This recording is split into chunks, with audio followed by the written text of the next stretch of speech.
simply an opportunity to establish some connection with the body that you're working on, as well as stimulating blood flow. And you know, there's different styles of massage that accomplish different goals. So this is definitely designed to be somewhat relaxing, but also stimulating and invigorating at the same time. Okay, so first technique that is a great way to just establish connection with the body is a nice, soft, or medium, open palm gliding along the body. These are also great ways to do massage where you don't have to remove the clothing, so it's a little more comfortable, so something that a lot of different people can do. So this is perfect if someone has like a t-shirt on, something soft and maybe stretchy. This is just a regular t-shirt, so that works for what we are doing here today.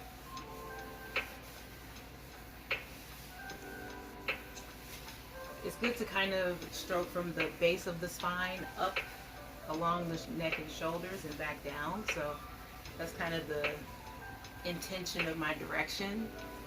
It might just look like I'm just rubbing the back, but I'm actually have some intention behind what I'm doing. So I'm kind of starting at the base of the spine here, gliding up, along, and back down.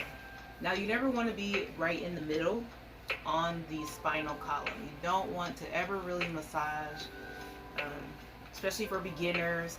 That would be something for a more skilled individual to do.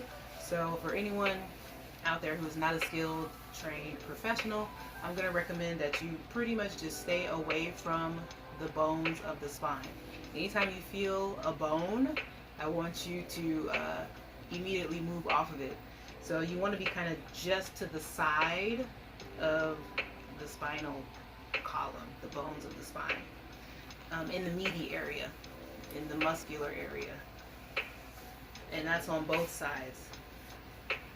So no matter how you're pressing into the back or rubbing the back, you never want to be directly on the spine. Never, ever, ever work directly on the spine. Always to the right or to the left of the spinal bones, which are in the center. So after we do just some gentle introductory connecting strokes, then we can kind of, and the body is comfortable being touched. It's open to receiving the touch, and you can tell if the person has relaxed into receiving the touch. Once it's warmed up, then you can get into using some different strokes. So this young man does a lot of work on the computer, spends a lot of time sitting at the desk like many of us do. So it's my work from home tech worker. So that's why I'm showing you guys this, because I know a lot of people are working from home right now. Maybe you have a partner or family member who is able to help you maintain and care for your body during this period of time when there aren't a lot of other resources available to do that work for you. This is something you can do at home with your friends, family, and loved ones. So kind of what you see me doing here is just establishing a light rocking motion. And although that's very active and invigorating, it can also be relaxing at the same time. So I know it kind of sounds kind of contradictory when I say relaxing, invigorating, and stimulating massage, but it really can be all three of those things at the same time.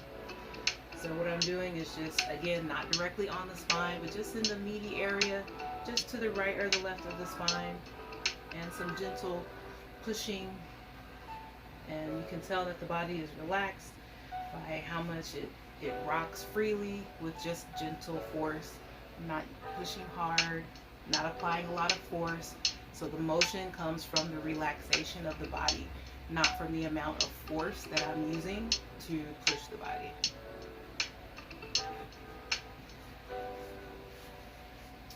Another good area, another good place to do this rocking and shaking motion is right on the sacrum.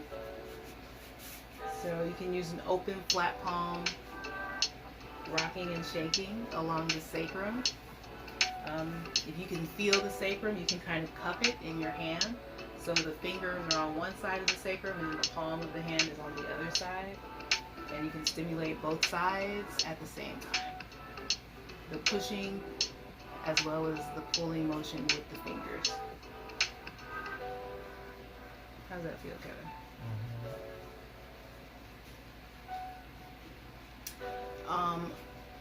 Because a lot of people are sitting, as well as different body types, very often you will have some contraction here in the lower back, leading to lower back pain. So another great method to use is to kind of push down, opening up the lower back and hips.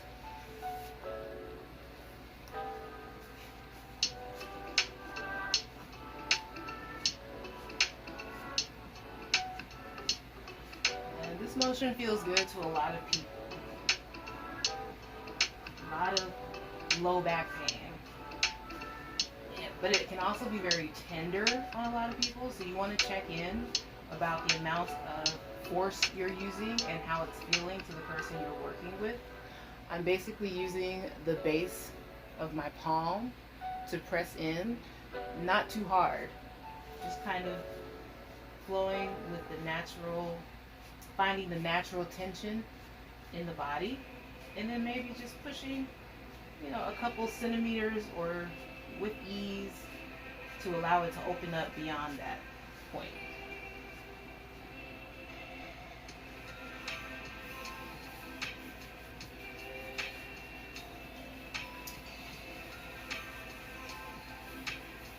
Now, again, for the untrained person doing this, it's good to just stick with your open flat palm, gently circular motions over the spine.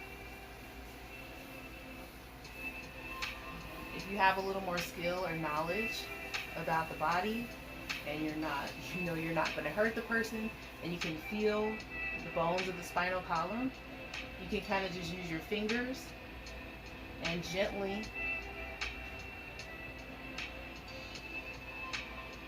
feel into the spine and kind of just give those bones some motion, or the muscles surrounding the bones some direct motion. So I'm kind of going in circles, if you can see.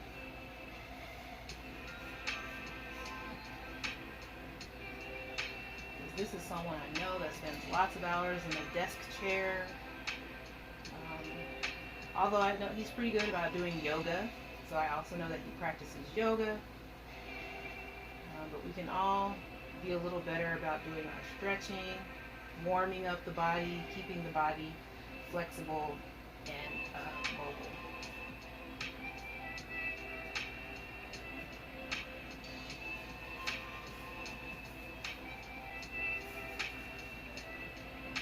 So for many people, the middle of the back and shoulders is a great area of tension that a lot of people can't get to themselves to work on. So it's great if you can bring your attention to those areas, those harder to reach areas, and spend some extra time there. I'm just doing some little, what we call friction circles with the pads of my fingertips.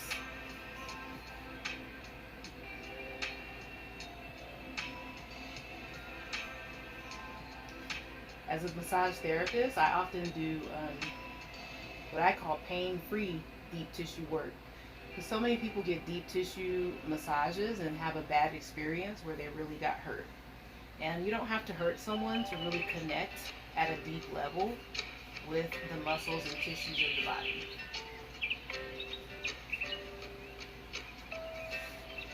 So my work is typically very deep and connected, but it's not intended to be painful at all.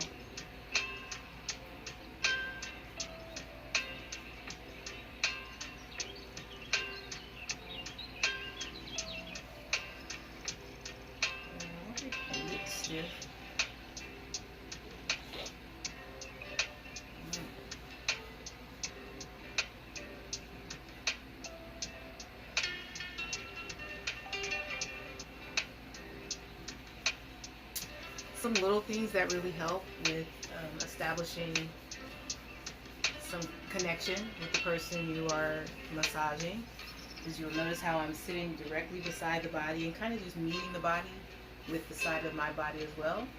So as many areas that you can establish connection, that really helps to create a nice massage experience.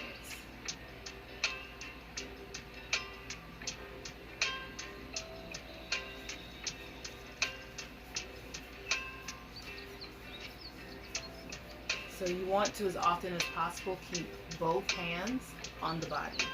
Even if you're just working, you'll notice I'm doing the circles and massaging really with one hand. I have the other hand stabilizing the body as well. So it makes a difference in terms of the connection.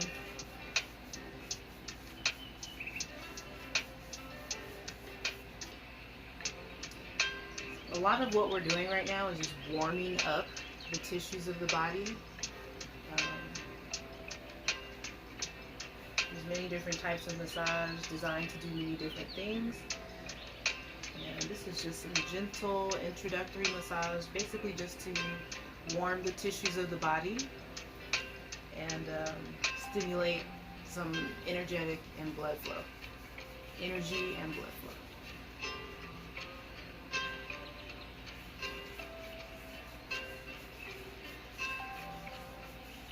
So right now I'm just focusing on the shoulder, the upper back, the mid back, all the way down to the lower back.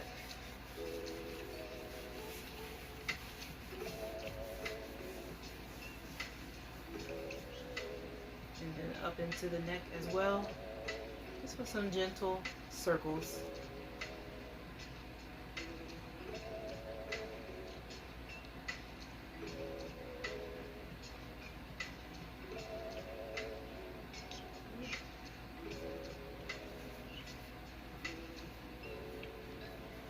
This is also one way we can help keep each other healthy at home with some regular massage.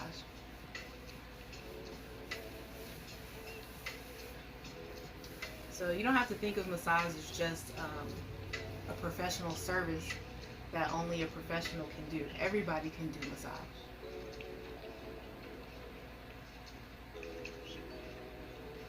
Connection is part of our nature. Even the animals, many of the animals in the animal kingdom, we see massaging one another. So it's part of our nature. It's a very natural thing for everyone to do.